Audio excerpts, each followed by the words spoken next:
The Berlin Wall began as a line drawn on a map by diplomats who had won a war, a line that became a fence, then a wall, then a deadly strip of dirt and steel, and finally, a line that thousands of people crossed with nothing but their own hands and an overwhelming sense of hope on one cold November night. For 28 years, it was the most potent physical symbol of a divided world. But when you look past the symbol, the story gets more complicated, more human, and in some ways, far less finished than the celebrations of 1989 would have you believe.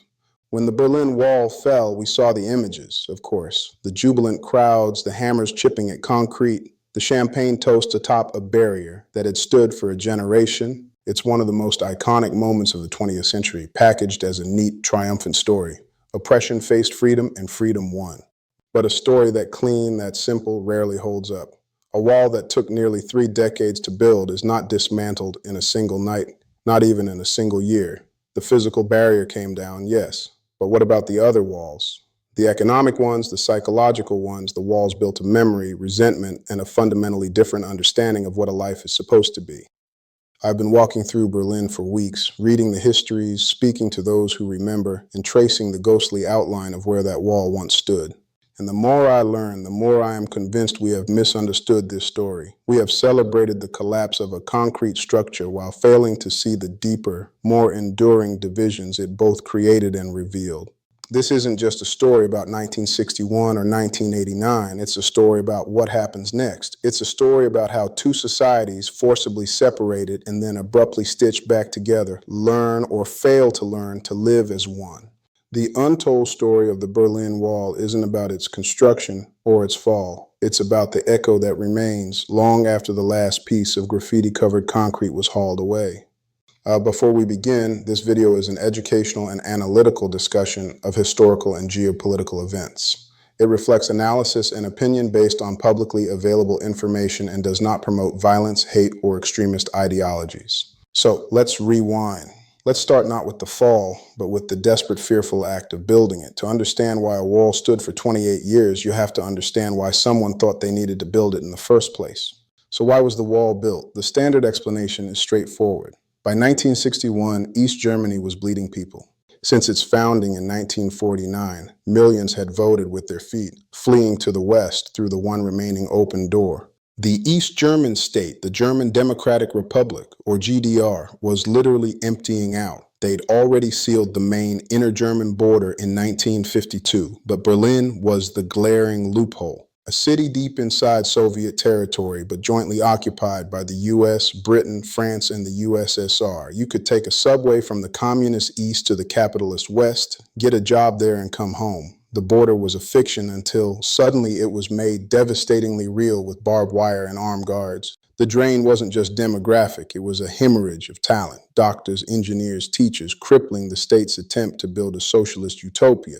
The East German leader, Walter Ulbricht, famously denied any intention to build a wall just months before it happened. But on August 13, 1961, the barbed wire went up, followed swiftly by concrete.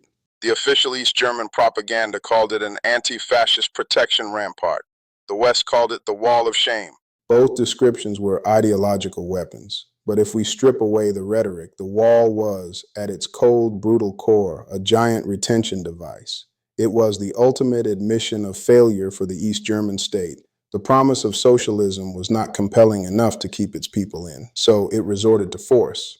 But here is where the first layer of the untold story emerges. The construction of the Berlin Wall wasn't just an East German decision. It was a move made with Soviet permission. And crucially, it was a move the West tacitly accepted. This is the uncomfortable part of the narrative we often gloss over. When the first barriers appeared, the Western response was protest, not action. The U.S. State Department issued vigorous protest through appropriate channels. President Kennedy, while deeply concerned, reportedly believed a wall is a hell of a lot better than a war. He was likely grappling with the terrifying prospect of a nuclear confrontation over Berlin, a city where U.S. and Soviet tanks would later have a tense, direct standoff at Checkpoint Charlie. So let's sit with that complexity. The wall was a human tragedy, a symbol of oppression, but from a grim geopolitical perspective, it also functioned as a pressure valve. It stabilized a crisis that had been building since the end of World War II.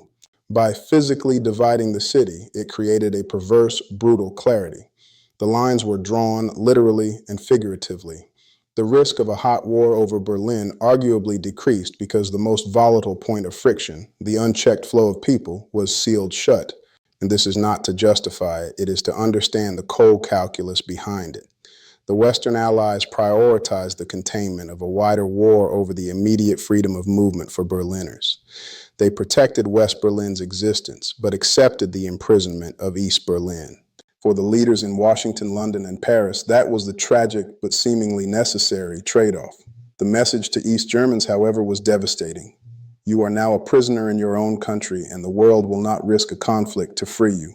And what was life like inside that prison? This is where the black and white narrative truly begins to fray into shades of gray. Before we go deeper into the complex reality of life in the shadow of the wall, I want to take a quick pause to talk about something that's become a genuine help in my own routine. Lately, I've been using a service called Mom's Meals. They deliver chef-prepared, ready-to-eat meals right to your door. What's great is they focus on nutrition and convenience, which fits perfectly into a busy schedule. They have a wide range of options to suit different needs, including keto-friendly meals, diabetic-friendly, low-carb, low-cholesterol, halal, and vegetarian meals, and so much more. The meals are both wholesome and healthy, and prices start from just $7.99 per meal. I've found it takes the mental load off figuring out what to eat during a busy week. If you're interested in trying it, I have put the link in the description, and you can get 50% off your first order if you want to try it. Now let's get back to the story. We often imagine East Germany as a uniformly gray, joyless place, a police state where the Stasi listened in every closet and people waited in endless lines for subpar goods. There is undeniable truth in that image. The Ministry for State Security was vast and oppressive. The planned economy struggled with shortages. The wall itself was a monstrous fortification, 2 concrete walls with a death strip in between lined with watchtowers, anti-vehicle trenches, and guards ordered to shoot escapees. At least 140 people died trying to cross it in Berlin, with hundreds more perishing along the broader inner German border. But to reduce 17 million people's lives to nothing but fear and deprivation is to erase their humanity. This is the second crucial part of the untold story. For many East Germans, especially in the earlier decades, life behind the wall was simply life. It was the only reality they knew. And within the confines of the system, people built careers, fell in love, raised families, and found pockets of community and even contentment. As historian Katja Hoyer, who was born in East Germany, points out, there were aspects of society that some remember positively, or at least with complexity. The state promoted a form of gender equality, getting women into the workforce and providing state child care long before it was common in the West. For some, work was not just a job. It was a social hub, with companies providing clubs, sports teams, and services. There was a sense of collective purpose, however manufactured by the state, that stood in contrast to the perceived individualism and competition of the West. A person who lived through it described it to me this way. It was a smaller, slower world. We knew its rules, its limitations. There was a security in that, even if it was the security of a cage. The wall, as awful as it was, eventually created a kind of normalized reality. Generations were born knowing nothing else. Their ambitions, their dreams were shaped within its boundaries. They built their identities not as temporary captives waiting for liberation, but as citizens of the German Democratic Republic, flawed and constrained as it was. This created a profound psychological dissonance that the triumphant Freedom Won narrative completely misses. When the wall fell in 1989, it wasn't just a gate opening to a bigger world. For many East Germans, it was the sudden, violent obliteration of their entire world, its rules, its social contracts, its very sense of meaning. They weren't just gaining freedom, they were losing a homeland they might have criticized, but a homeland nonetheless. So, what caused this seemingly permanent structure to crumble? The catalyst was, famously, a bureaucratic mistake. On November 9, 1989, an East German official, Günter Schabowski, announced new travel regulations in a poorly prepared press conference. When asked when they took effect, he flubbed, saying, "Immediately, without delay." The news flashed around the world, the border was open. Crowds gathered at checkpoints and overwhelmed guards, with no clear orders to shoot, eventually let them through. But to call the fall of the wall an accident is misleading. It was the spark that lit a pile of dry tinder that had been gathering for years. The real causes were systemic and geopolitical. By the late 1980s, the Soviet Union under Mikhail Gorbachev was abandoning the Brezhnev doctrine of military intervention in satellite states. The pressure valve of Soviet tanks was gone, and meanwhile, East Germany was economically bankrupt and spiritually exhausted. Peaceful protests, like the massive Alexanderplatz demonstration, had grown throughout the autumn. The pan-European picnic in Hungary in August 1989, where a border gate was symbolically opened, had shown that escape was possible elsewhere, creating a new refugee crisis. The wall fell because the East German state had lost the will and the means to enforce it. The ground had shifted beneath its feet. The mistake at the press conference didn't create the conditions. It merely revealed how hollow the state's authority had become. The reunification of Germany was not a merger of equals. It was, in the words of one East German observer, the absorption of a poor, community-oriented working-class society by a wealthy, middle-class society that prized self-improvement. The West German model, its currency, its laws, its institutions, was extended wholesale to the East in a process some critics call a colonization. The economic shock was catastrophic. A command economy was dismantled overnight. The agency tasked with privatizing East German industry, the Treuhand, liquidated thousands of state-owned companies. Millions lost their jobs in a society where unemployment had been officially non-existent. The psychological impact was deep. One man recounted his father, a metal worker, losing his job. He felt guilty and ashamed. It took him years to find the words to express his feelings. For West Germans, life largely went on. One joke at the time was that the hardest thing they had to accept was that a chocolate bar called Raider was renamed Twix. For East Germans, every aspect of life was recalibrated: rent, insurance, healthcare, the very rhythm of daily existence. They were strangers in their own land, now part of a new country that often viewed them with a mix of pity and condescension, labeling them Jamarossis, or whining East Germans if they dared criticize the painful transition. This is where we encounter the most powerful counter-argument to the narrative I'm exploring. One could rightly say, but look at the data, life did get objectively better. And that is true. Studies show life satisfaction among East Germans skyrocketed in the decades after reunification. They gained political freedom, access to consumer goods, and the ability to travel. The physical wall was gone.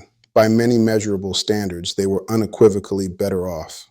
But human beings don't live by metrics alone. They live by dignity, by identity, by a sense of belonging and agency. And this is the core of the untold story. Reunification delivered material improvement at the cost of a profound cultural and psychological dispossession. East Germans felt, and many still feel, like second-class citizens in their unified country.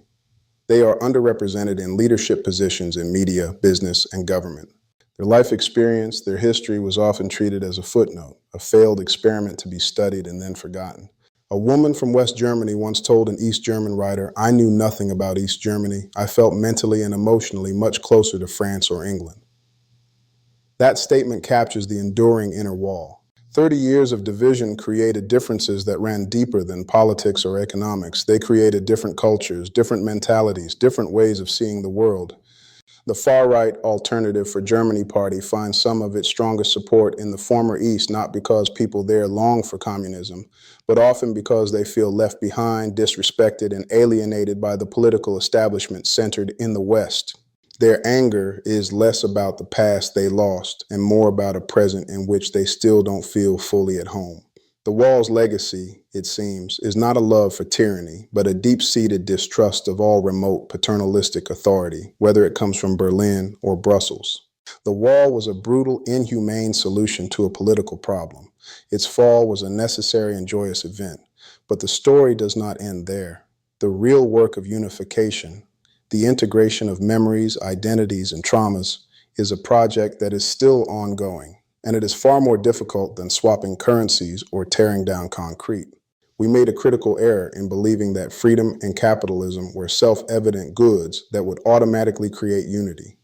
We underestimated the weight of history, the resilience of a formed identity, and the trauma of a revolution that for many felt less like a liberation and more like a conquest. When I look at those preserved sections of the wall today, covered in vibrant, triumphant graffiti, I see two things. I see a monument to a victory, yes, but I also see a tombstone for a world that vanished overnight. A world that was flawed and oppressive, but was, for millions of people, home. You cannot understand the political tensions in modern Germany without acknowledging that lost home. The lesson of the Berlin Wall isn't just that walls eventually fall.